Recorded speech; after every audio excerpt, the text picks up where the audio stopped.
ইব্রাহিম আলাইহিস সালাম তিনি জন্মগ্রহণ করেছেন মূর্তি পূজারীদের পরিবেশে। যে পরিবেশের মানুষ মূর্তি পূজা করত, প্রতিমা পূজা করত, এমন একটি পরিবেশের মধ্যে হযরত ইব্রাহিম আলাইহিস সালাম জন্মগ্রহণ করেছেন।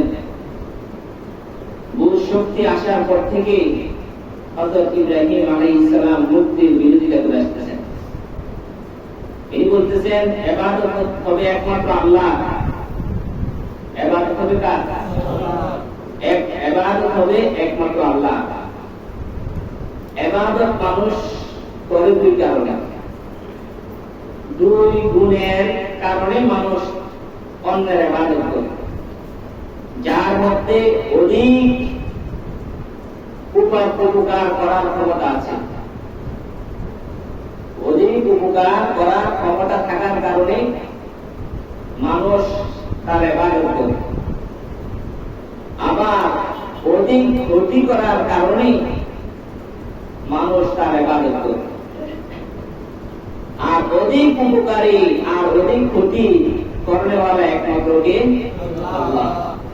আল্লাহ যার ক্ষতি করতে চায় তাকে সে ক্ষতি থেকে বাঁচাবার শক্তি পৃথিবীর কারণে। কারণ বিশাল সম্পদের মালিক ছিল, অনেক বড় ক্ষমতার মালিক ছিল, তার ক্ষমতার দাপটের কোন তুলনা ছিল না। কিন্তু আল্লাহ তাআলা কারুনের সব সম্পত্তি সহ তাকে মাটির নিচে বসে দিয়েছে। কেউ তো ধরে রাখতে পেরেছে? কেন? আল্লাহ তার ক্ষতি করতে চেয়েছেন, দুনিয়ার কোন মানুষ সেই ক্ষতি থেকে বাঁচাইতে পারে না। আর আল্লাহ যাকে বাঁচাইতে চায় তাকে কেউ মারতে পারবে না। ইব্রাহিম আলাইহিস সালামকে আল্লাহ তাআলা শত্রুরা কাফেররা মারার জন্য বিশাল আগুনে স্থির করেছেন, সে আগুনের মধ্যে নিক্ষেপ করেছেন। আল্লাহর ইচ্ছা হচ্ছে ইব্রাহিম আলাইহিস সালামকে মারবে না, তাকে জীবিত রাখবে। কিন্তু সকল কাফেররা মিলে, শত্রুরা মিলে ইব্রাহিম আলাইহিস সালামের কি একটা কসম করতে পেরেছে? না। উপকার করার সর্বক্ষমতা কার? একমাত্র আল্লাহ। ক্ষতি করার সর্বক্ষমতা কার? একমাত্র আল্লাহ। ইব্রাহিম আলাইহিস সালাম বলেন সব কিছু করনেওয়ালা জাত একমাত্র আল্লাহ। তুমি আল্লাহকে বাদ দিয়ে কার পূজা করতেছো, কার সামনে মাথা নত করতেছো? কার কথা? ইব্রাহিম আলাইহিস সালামের কথা। ইব্রাহিম আলাইহিস সালাম যখন বলতেছেন যে তোমরা এক আল্লাহর ইবাদত করো, প্রতিমা পূজা বন্ধ করো, প্রতিমা তোমাদেরকে লাভ ক্ষতি কিছু করতে পারবে না। কাফেররা তখন বলে আমাদের বাপ দাদার যুগ থেকে আমরা প্রতিমা পূজা করে আসতেছি, আর আজকে তুমি বলো প্রতিমা পূজা করা যাবে না। কার যুগ থেকে প্রতিমা পূজা করে আসতেছে? আমাদের বাপ দাদার যুগ থেকে আমরা প্রতিমা পূজা করে আসতেছি। ইব্রাহিম আলাইহিস সালাম বললেন তোমাদের বাপ দাদারা যদি ভুল করে তাহলে তোমরা তো ভুল করবে। আমাদের সমাজে বিভিন্ন অঞ্চলে আছে না, বিভিন্ন বেদাত, বিভিন্ন কুসংস্কার প্রচলিত আছে। বলা হয় যে এটা তো আসলে শরীয়ত সম্মত নয়। শরীয়ত সম্মত নয় মানে আমাদের বাপ দাদার যুগ থেকে আমরা এটা করে আসতেছি, আজকে আপনি বলুন এটা শরীয়ত সম্মত নয়। এটা কার কথা? কাদের সাথে মিলে গেল? আপনাদের কথার সাথে মিলে গেল না? বাপ দাদা যদি ভুল করে সন্তানরা ভুল করবে? ইব্রাহিম আলাইহিস সালাম বলে এটা তো সঠিক জবাব দিতে পারে না, এটা একটা মূর্খতার জবাব। বাপ দাদা যদি ভুল করে সন্তান ভুল করবে সেটা হতে পারে না। প্রতিমার কোন শক্তি নেই, প্রতিমার কোন ক্ষমতা নেই, ক্ষমতা একমাত্র কার? একমাত্র আল্লাহ। বলে যে না আমরা আমাদের বাপ দাদার নীতি অনুযায়ী আমরা প্রতিমা পূজা করে যাব।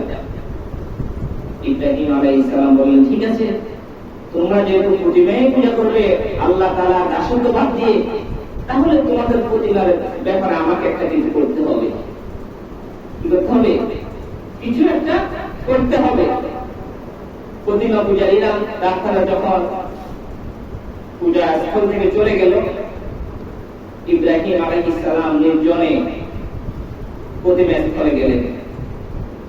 হাতের মধ্যে একটা কুড়াল দিলেন। কি দিলেন? কুড়াল দিলেন। কুড়াল নিয়ে প্রতিমার ঘরে গিয়ে দেখতেছে 360টি মূর্তি এভাবে সারিবদ্ধভাবে দাঁড়িয়ে আছে। ইব্রাহিম আলাইহিস সালাম এক এক করে সবগুলো মূর্তিকে ভেঙে ফেললেন। আছে শুধু একটা বড় সবচেয়ে মূর্তি যেটা ওইটা আছে, ওটা শুধু নাকের আগাটা ভেঙে দিচ্ছে। নাকের আগাটা ভেঙে কুড়ালটা তার গাড়ির মধ্যে দিয়ে দিচ্ছে। আলামত কি?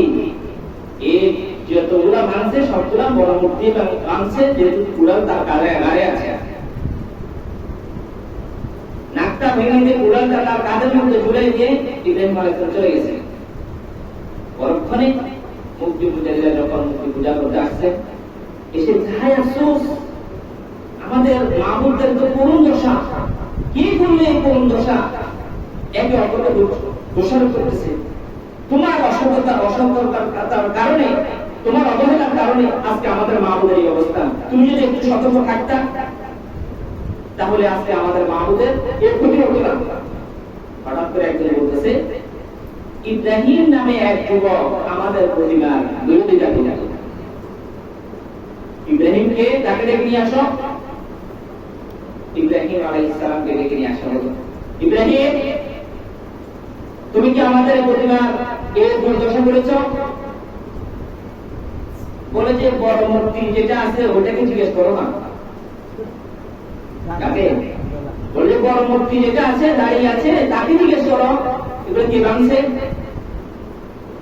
তারা তো হুঁশের পাগল, দৌড় দিয়ে বড় প্রতিমার কাছে চলে গেছে। কি বলছে? কি যাচ্ছে কথা বলতে পারে? আবার ফিরে আসছে। ইব্রাহিম, তুমি কি জানো না এগুলো জড় পদার্থ, এগুলো কথা বলতে পারে না, এগুলো কিছু করতে পারে না, লড়াচড়া করতে পারে না। ইব্রাহিম আলাইহিস সালাম বললেন, তাহলে যিনি সবকিছু করতে পারেন, যিনি ভালো মন্দ সবকিছু করতে পারেন, সকল ক্ষমতার অধিকারী, তাহলে তোমরা সেই সত্তাকে বাদ দিয়ে যে কিছুই করতে পারে না, কোনো ক্ষমতা যার নাই, যার কোনো শক্তি নাই, এমন মাহবুদের কি তোমরা ইবাদত করছো না? এই কথা যখন বললেন তারা হেরে গেল না? হ্যাঁ, তখন কাফেররা রাগান্বিত হয়ে গেলেন, রাগে ধরধর করতেছে। মানুষ দেখে দেয় কেন? মানুষ কখন রাগে? যখন দুই পক্ষ কথা বলে, প্রতিপক্ষ যখন কোন একটা কথা বলে, আর একটু প্রতিপক্ষকে যখন একটা শালীন ভাষায় যখন তাকে একটা উত্তর দিতে না পারে, দলিল পেশ করতে না পারে, তখন সে অপার হয়ে যায়, তখন সে রেগে যায়, তখন সে পাশবিক প্রক্রিয়া অবলম্বন করে, হাত থেকে ছায় না, যেভাবে তাকে এবার পাশবিক প্রক্রিয়া মাধ্যমে প্রশ্নোত্তর সমাবের মাধ্যমে তার উপর জামাই করে, অত গালিগালাজ করে, না হয় অন্যায় ভাবে তাকে মারধর করে রাগের কারণে। তো রাগ এটা কোন জ্ঞানী ব্যক্তি করতে পারে না। জ্ঞানী ব্যক্তি তার প্রতিরোধ করার মতো তার সামর্থ্য আছে, যোগ্যতা আছে, দলিল আছে। কিন্তু মূর্খ যে তার মধ্যে কোন দলিল নাই, সে যখন কথার মধ্যে না হেরে যাবে, তখন সে পাশবিক প্রক্রিয়া অবলম্বন করবে, যেটাকে বলা হয় পশুত্ব, হায়ানার মতো ঝাঁপাই পড়ে। ইব্রাহিম আলাইহিস সালাম যখন বললেন যে বড় মূর্তিকে জিজ্ঞেস করো, তিনি তো জানবেন, তারা তো জানতেছে এখন মূর্তি তো কিছু করতে পারবে না, এটা তো প্রমাণ হয়ে গেল। তাহলে ইব্রাহিম আলাইহিস সালাম জিতে গেল না, কাফেররা হেরে গেল না? কিন্তু তারা তো হার মানবে না। তারা বলতেছেন ইব্রাহিমকে মেরে ফেলা হলো।